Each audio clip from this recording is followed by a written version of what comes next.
अर्थ श्री साई सच्चरित्र अध्याय 3। श्री साई बाबा की स्वीकृति, आज्ञा और प्रतिज्ञा, भक्तों के कार्य, समर्पण, बाबा की लीलाएं, ज्योति स्तंभ स्वरूप, मातृ प्रेम, रोहिला की कथा, उनके मधुर अमृतोपदेश। श्री साई बाबा की स्वीकृति और वचन देना। जैसा कि गत अध्याय में वर्णन किया जा चुका है, बाबा ने सच्चरित्र लिखने की अनुमति देते हुए कहा कि सच्चरित्र लेखन के लिए मेरी पूर्ण अनुमति है।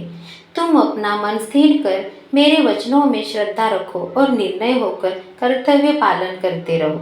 यदि मेरी लीलाएं लिखी गई तो अविद्या का नाश होगा तथा ध्यान व भक्ति पूर्वक श्रवण करने से दैहिक बुद्धि नष्ट होकर भक्ति और प्रेम की तीव्र लहर प्रवाहित होगी और इन लीलाओं की अधिक गहराई तक खोज करेगा। उसे ज्ञान रूपी अमूल्य रत्न की प्राप्ति हो जाएगी। इन वचनों को सुनकर हेमान पंत को अति हर्ष हुआ और ये निर्भय हो गए। उन्हें दृढ़ विश्वास हो गया कि अब कार्य अवश्य ही सफल होगा। बाबा ने क्षमा की और दृष्टिपात कहा, जो प्रेम पूर्वक मेरा नाम स्मरण करेगा मैं उसकी समस्त इच्छाएं पूर्ण कर दूंगा। उसकी भक्ति के उत्तरोत्तर वृद्धि होगी। जो मेरे चरित्र और कृत्यों का श्रद्धापूर्वक गायन करेगा उसकी मैं हर प्रकार से सदैव सहायता करूंगा। जो भक्तगण हृदय और प्राणों से मुझे चाहते हैं उन्हें मेरी कथाएं श्रवण कर स्वभावस्थ प्रसन्नता होगी। विश्वास रखो कि जो कोई मेरी लीलाओं का कीर्तन करेगा उसे परमानंद और चिर संतोष की उपलब्धि हो जाएगी। यह मेरा वैशिष्ट्य है कि जो कोई अनन्य भाव से मेरी शरण आता है, जो श्रद्धा पूर्वक मेरा पूजन निरंतर स्मरण कर और मेरा ही ध्यान किया करता है, उसको मैं मुक्ति प्रदान कर देता हूँ। अनन्य श्रीयंतो माये जना पुरुषुपाते तेषा नित्याभियुक्ताना योगक्षेम वह्यायम गीता नो। जो नित्य प्रति मेरा नाम स्मरण और पूजन कर मेरी कथाओं और लीलाओं का प्रेम पूर्वक मनन करते हैं, ऐसे भक्तों में सांसारिक वासनाएं और आज्ञा रूपी प्रवृत्ति कैसे ठहर सकती है। मैं उन्हें मृत्यु के मुख से बचा लेता हूँ। मेरी कथाएं श्रवण करने से मुक्ति हो जाएगी। अंततः मेरी कथाओं को श्रद्धापूर्वक सुनो, मनन करो। सुख और संतोष प्राप्ति का सरल मार्ग ही यही है। इससे श्रोताओं के चित्त को शांति प्राप्त होगी और जब ध्यान प्रगाढ़ और विश्वास दृढ़ हो जाएगा तब अखंड चैतन्य में अभिन्नता प्राप्त हो जाएगी। केवल साई साई के उच्चारण मात्र से ही उनके समस्त पाप नष्ट हो जाएंगे। भिन्न भिन्न कार्यों की भक्ति को प्रेरणा। भगवान अपने किसी भक्त को मंदिर, मठ, किसी को नदी के तीर पर घाट बनवाने, किसी को तीर्थ पर्यटन करने और किसी को भगवत कीर्तन करने एवं भिन्न भिन्न कार्य करने की प्रेरणा देते हैं। परंतु उन्होंने मुझे साई सच्चरित्र लेखन की प्रेरणा की।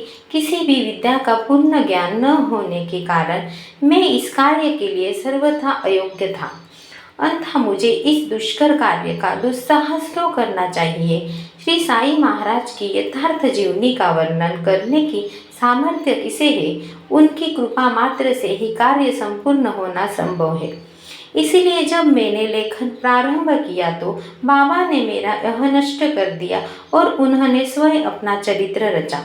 अंततः इसे चरित्र का श्रेय उन्हीं को है, मुझे नहीं। जन्मतः ब्राह्मण होते हुए मैं दिव्य चक्षु विहीन था, अतः साई सच्चरित्र लिखने में सर्वथा अयोग्य था। परंतु श्री कृपा से क्या संभव नहीं है। मुख भी वाचल हो जाता है और पंखु भी गिर पर चढ़ जाता है। अपनी इच्छा अनुसार कार्य पूर्ण की युक्ति वे ही जाने।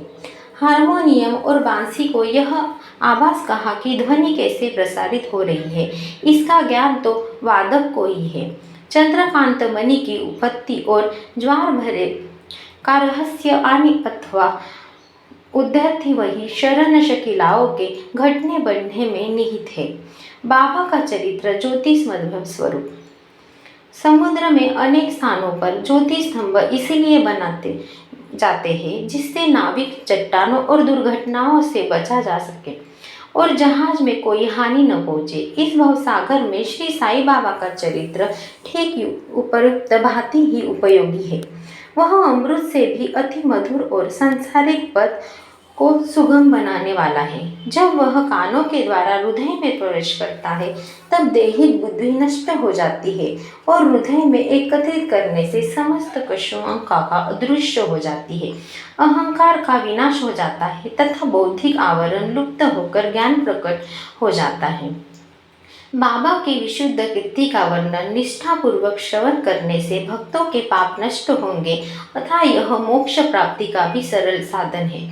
सत्य युग में क्षम तथा दम नेत्रा में त्याग, द्वापर में पूजन और कलयुग में भक्त कीर्तन की मोक्ष का साधन है।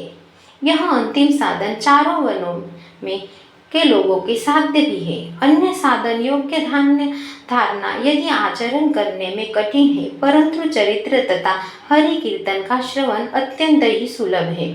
केवल उन पर ध्यान देने से ही की आवश्यकता। कथा श्रवण और कीर्तन में इंद्रियों की स्वाभाविक विषयक शक्ति नष्ट हो जाती है और भक्त वासना रहित लेकर आत्म साक्षात्कार की ओर अग्रसर हो जाता है।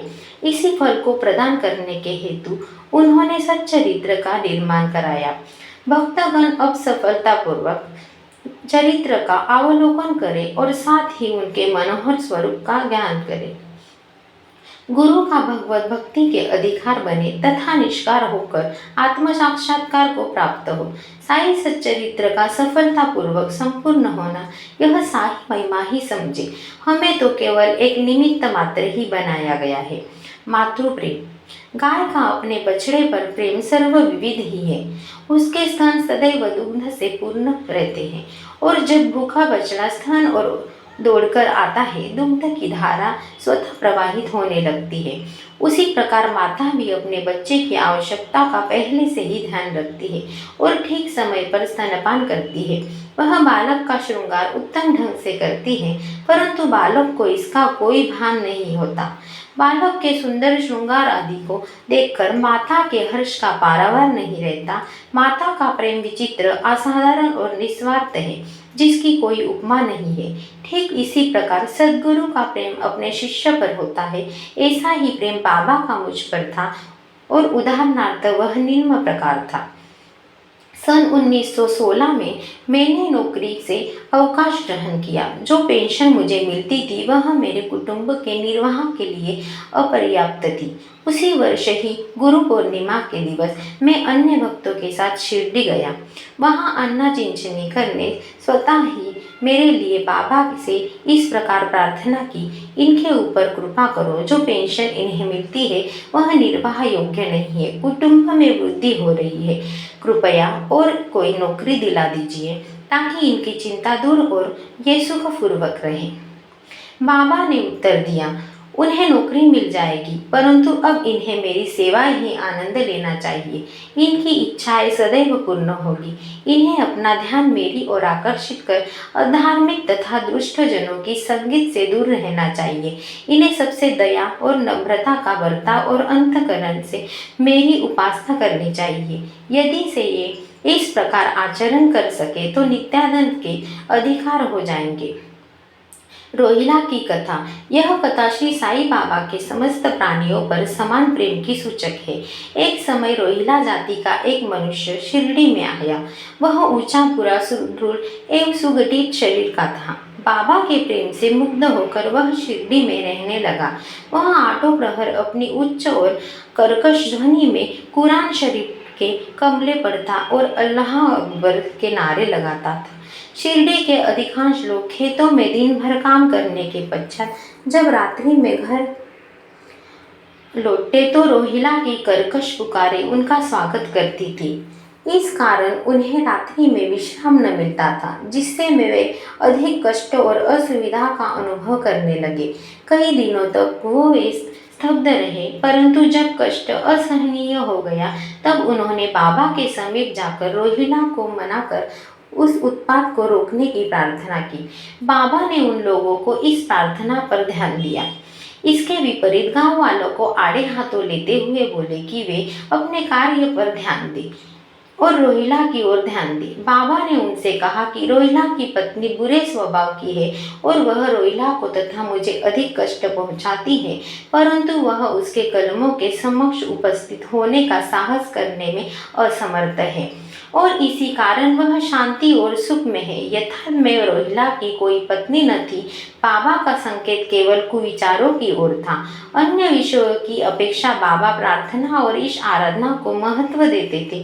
अंत में उन्होंने रोहिला के पक्ष का समर्थन पर ग्रामवासियों को शांतिपूर्वक थोड़े समय तक उत्पात करने के लिए परामर्श कर दिया। बाबा के मधुर अमृतोपदेश। एक दिन दोपहर की आरती के पश्चात भक्तगण अपने घरों को लौट रहे थे, तब बाबा ने निम्नलिखित अति सुंदर उपदेश दिया। तुम चाहे कहीं भी रहो, जो इच्छा हो सो करो, परंतु यह सदैव स्मरण रखो कि जो कुछ तुम काम करते हो वह सब मुझे ज्ञात है। मैं ही समस्त प्राणियों का प्रभु और घट घट में व्याप्त हूँ। मेरे ही उदर में समस्त जड़ व चेतन प्राणी समाये हुए हैं। मैं ही समस्त ब्रह्मांड का नियंत्रण करता वह संचालक हूँ। मैं ही उत्पत्ति स्थिति व सह करता हूँ। मेरी भक्ति करने वालों को कोई हानि नहीं पहुँचा सकता। मेरे ध्यान की अपेक्षा करने वाला माया के पाश में फंसा जाता है। समस्त जंतु चींटियाँ तथा दृश्यमान परिवर्तन और स्थायी विश्व मेरे ही स्वरूप है। इस सुंदर तथा अमूल्य उपदेश को श्रवण करने मैंने तुरंत यह दृढ़ निश्चय कर लिया कि अब भविष्य में अपने गुरु के अतिरिक्त अन्य किसी मानव की सेवा न करूँगा। तुझे नौकरी मिल जाएगी। बाबा ने इन वचनों का अपने गुरु के अतिरिक्त अन्य की विचार मेरे मस्तिष्क में बारंबार चक्कर काटने लगा। मुझे विचार आने लगा, क्या सचमुच ऐसा घटित होगा? भविष्य की घटनाओं से स्पष्ट है कि बाबा के वचन सत्य निकले और मुझे अल्पकाल के लिए नौकरी मिल गई। इसके पश्चात मैं स्वतंत्र होकर एक चीज से जीवन प्रयत्न बाबा की ही सेवा करता रहा।